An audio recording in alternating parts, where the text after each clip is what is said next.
Like I said earlier, we landed about 9:20 in KSC. This is when the HUD is turned on, and you can see the HUD symbology. Those are the two, the sonic booms when we decelerated below Mach 1. And here we are intercepting the heading alignment circle and coming around Merritt Island. You can see there Banana River.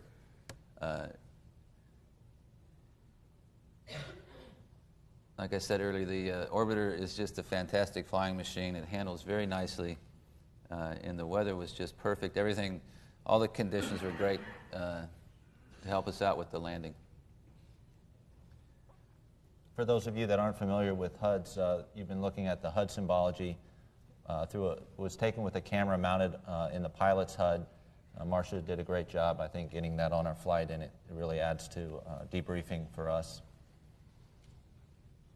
You can see on the right is the orbit processing facilities and the vertical assembly building. So we're approaching at 300 knots in about 20-degree glide path angle. At 2,000 feet, you'll see us start our pre-flare pull-up to arrive on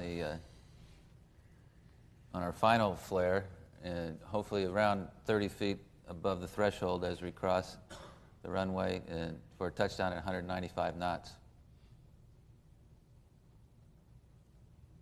Gives you an idea of how fast we're actually going there. Decelerating from 300 knots to 195 knots in the pre-flare.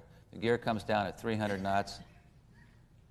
And we see approaching, and on the left you can see some lights we call the ball bar, which are landing aids for us, help us cross the threshold at the proper height. We're at 20 feet now, 220 knots. And a nice view from the rear.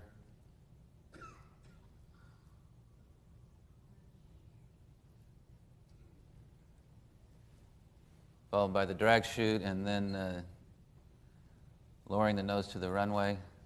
And then we started braking about 80 knots, and got rid of the chute at about 60 knots, and came to a stop about 2,500 feet from the other end of the runway.